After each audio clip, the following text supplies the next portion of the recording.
My brother is in his room. I can see the outline of his back, sitting at the table through a thin layer of frosted glass. The lamp at his table is currently the only light source of our apartment, while the rest stays hidden in the darkness. It's quiet. I can hear his fingertips typing on the laptop. He must think I left, which I told him earlier today. This is not a breach of privacy, because I already know what he's doing in there. I know why exactly he's doing it. Keeping myself from doing anything impulsive. My only purpose here is to catch and expose him right under the spot, so that this time he can't talk his way out of trouble like he always did before. But still, I can't. No, I don't want to believe that my little brother, an only 12 years old middle schooler, is a person like this. How could he deceive me? Not only he had to lie, but he had to do it in such a harmless, trivial, and just pathetic manner. This was probably not even intentional, but merely because of his negligence and laziness. Is this who he is? Who turned out to be? I never even thought of it. I never thought things would come down to this. When I first booked my flight back to China, all I think of at the time was that I missed my family, him, and my parents. When the semester was over, all I wanted was to relax, to enjoy my summer break, and just to play some tennis with him. So the day after I arrived, the first things I did, still on the jet lag, was to get on the court and play a match with him. We talked about it many times over the long distance. He claimed that he has gotten better, and this will be an actual contest. I remember that day very well. As usual of the subtropical weather here, it rained the night before, which made the surface dry out just enough in the morning. I could feel the moisture on my face flowing through my nostrils. This humidity made me focused and excited, like facing a bowl of freshly cooked ramen or pasta on the table. My mom was there watching too, or taking pictures of us. On the other side of the net, I could saw him wearing my gift, which I bought to him from America, Djokovic's latest tennis shirt. He was so excited when he opened out the package and was eager to try it out. We are both big fans of Djokovic, and we watched all of his matches together. One time we went to see the Shanghai Masters. Oh, that final, that comeback against Murray was a classic. But most of the time, we need to overcome the 12-hour time difference between us. From EST to GMT, for me, the Australian Open usually starts at 2 a.m. Interestingly, he finally got to wear size small this time, instead of the kids edition. That's one thing I like about America. Here, I'm extra large. But in America, I'm just medium. As our game went on, I found his game did improve. But what irritated me most was his complaints. Throughout the match, he keeps picking on different issues, like it was too hard, too humid, the floor was too slippery, his overgrip was too sticky, etc. Those are just justifications for his loss. This was a sign at the very beginning. And I should have noticed it. But honestly, the way he complained was just so childish and cute. The way he rolled his eyes and made the grunt always made me smile. It was almost difficult for me to be harsh or to raise my voice to him. I'm sitting at the family dining room table while paying attention to every movement in his room. The arrangement of our home has stayed the same over the years, almost 2 decades. Nowhere else have I spent this much time with. My room is right next to his. Back when he was still in elementary school, first or second grade, sometimes he would come out to my bed and sleep next to me. Maybe he had a nightmare or a big exam the next day. He didn't say. Rarely did he come over to my parents' bedroom. This is my home, where I grew up. The sunrise and sunset by the balcony still look the same. My mom's dishes still taste the same. My dad snoring, well, that has gotten worse. But somehow this place is getting strange and foreign to me. I'm feeling comfortable, but is that it? It's becoming a place where I spend my vacation here for 2 or 3 months, like a resort in Florida. This alienating sensation is especially present, immediate, and oppressive tonight. Do I really know the person sitting in that room who shared the same blood as me? Other than this whole situation with my brother, my summer this year was meant to be a relaxing one. Certainly more relaxing than the senior year of my high school, or all the college app and stuff. I thought it was still rather early to do an internship or research, but rather spend some time with myself. I heard it was meant to be the best summer amongst the one in college. The only external task I agreed to take on was to help my economics professor to help translating his book into Chinese. He's a classic Friedman-like proponent of free market and liberalism. And his book is about his criticism of Chinese government's series of development economics. To tell the truth, I always questioned this kind of criticism against China previously, since he has never been to China or speak Chinese. How could any of his said be relevant? But I had to admit that recently, no, just now, I began to believe just a bit of his arguments. Oh, I forgot to mention that I also have a partner in this translation project. Her name is Anna. She's an American who speaks Chinese. My professor thought it would be a good idea for the two of us to complement each other in language. I used to have a lot of respect and appreciation for her to learn my native language, but not anymore. The other tasks I agreed to take on came from my mom. After the tennis match, he asked me to help my brother to work on his English, which I gladly accepted, for it made total sense to me. After spending 5 years in America, my parents had spent a lot of my money on my English education by hiring private tutors. One of them was a graduate student at Yale who studies comparative literature and also speaks German. So I think it was unnecessary to go through that whole process with him. Even though I never formally taught English before, I tried my best to design a course plan for him, which had nothing to do with his Chinese middle school curriculum, which I saw as inadequate. I always suspecting that the Chinese government designs English education in a way that is just enough for working, but not enough for thinking, so that people won't get outside unsolicited information and have their own minds. It's so evident amongst the other Chinese students at my college, especially those ones who haven't been to American high schools. They are smart and diligent, great at taking tests, doing their homeworks, filling up their resumes, and applying for jobs. But they never ask any questions. I had nothing to say. So I try to teach my brother the same way that my English teacher taught me in high school.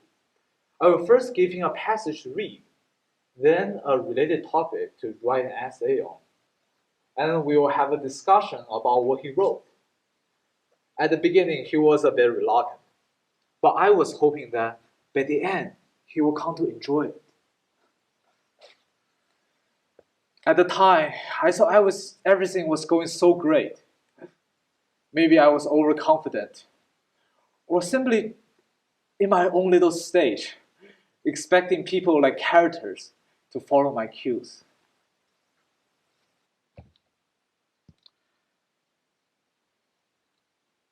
I'm noticing that he's using his mouse more frequently than usual, which further confirms my suspicions. This noise, even though it's very low volume, but it's becoming an unbearable torment in my head. I want to push the door open, but I don't know what I'll do next. The only time I got physical with my brother was almost 6 years ago, when my parents gave me a telescope as my birthday gift, which was meant for me to observe the night sky and celestial bodies. But honestly, I use it more to peek into other people's bedrooms. Anyway, I was loving my gift. And one day, my brother tried to use it, but ended up dropping it on the ground. Its lenses were shattered. At the moment, I was simply not myself. It was not only because the fact that he dropped it, but I never forbidden him from using it, so he could totally ask my permission first. Of course, those were just excuses, justification for my temper and rage. I slapped him.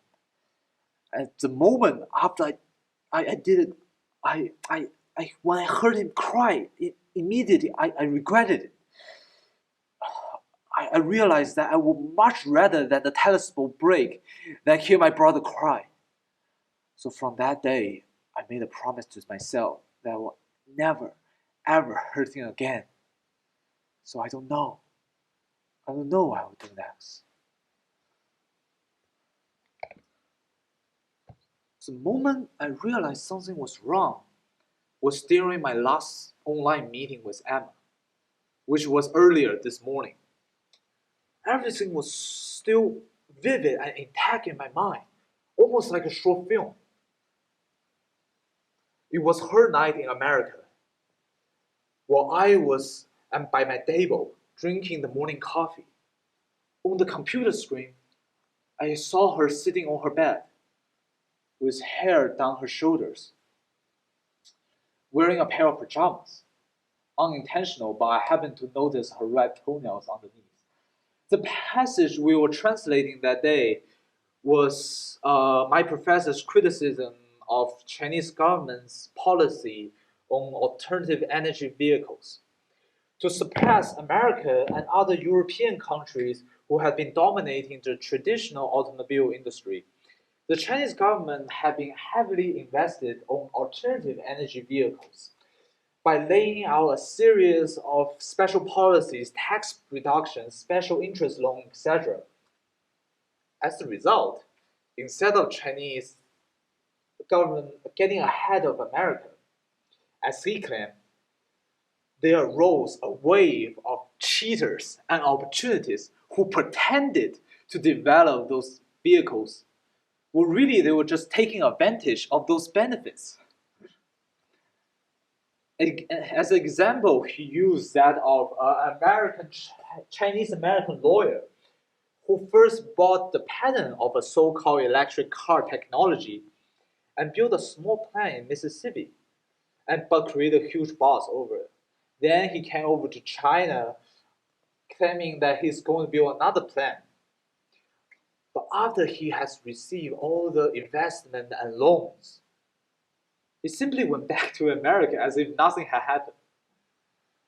Meanwhile, Tesla succeeded on its own under the entrepreneurship of Elon Musk.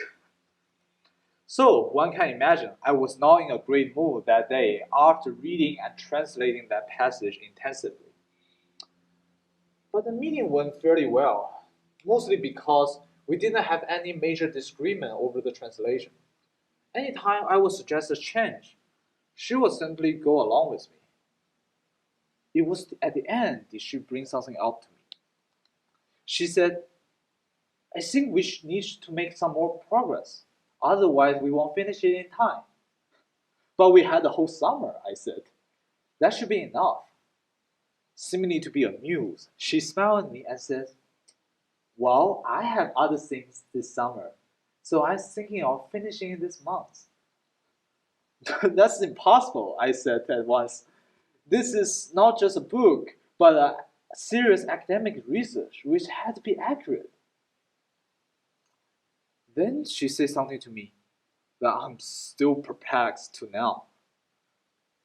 Let me ask, she said, have you tried using Google Translate? No, of course not. What are we talking about? As if I'm hearing a joke.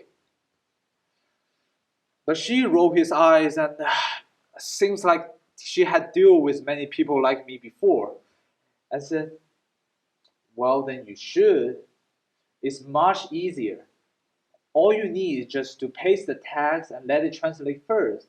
Then just fix a couple of awkward sentencing here and there. So that's what you've been doing. I raised my voice. The caffeine I took probably further stimulated my emotion. Look, she leaned closer to the screen and says, as a native speaker yourself, you haven't noticed until I told you, right? At the moment, I didn't know what to say. She continued by saying, then it works, and the professor doesn't even know Chinese. It's just easier, less work for the both of us. For a moment, I was breathing heavier than any of my tennis matches. I was wondering, how much did she actually care about China, Chinese, or me? Let me think about it. That was all I managed to say at the end. After the meeting was over, still in shock, I, I have this weird sensation in my guts, as if it was not just the translation, but something else.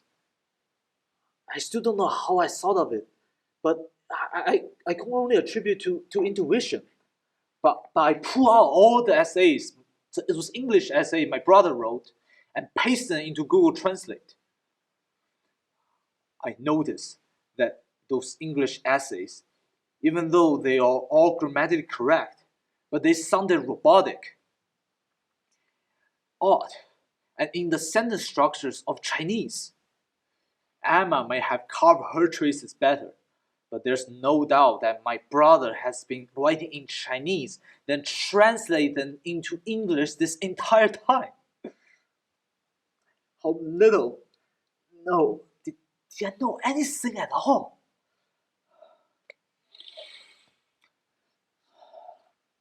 There's no need. I turned the doorknob and opened the door. There's no need to deny or delay it anymore. It's time to face the truth. I walked into the door, making the least sound as possible. He was wearing his headphones while I am approaching him from the back. Still, I don't know what I will do next. What should I do? What can I do? I couldn't even confront Emma, who did much worse. But now I am getting tough on my little brother. I'm like a coward. On her computer screen, I saw the notorious page of Google Translate. He's copying a paragraph and pasting it into it to translate it into English. In one moment, I want to grab his neck and shake it as hard as I can and smash his laptop into pieces. Yet, in the next moment, I saw his face by the light of the lamp on his table. His double chin, a little baby fat. I hugged him from behind. At once, he's screaming like a cat, trembling while trying to jump out of the chair, out of my arms. His headphone fell to the side, but I hold on to him. After a while, he starts to calm down. I can feel his heartbeat and his chest expanding in my arms. His hands started touching mine. For a long time, we remained in silence, as if it's just a nightmare, and until the morning, everything will be fine. I close my eyes. I feel that I'm home.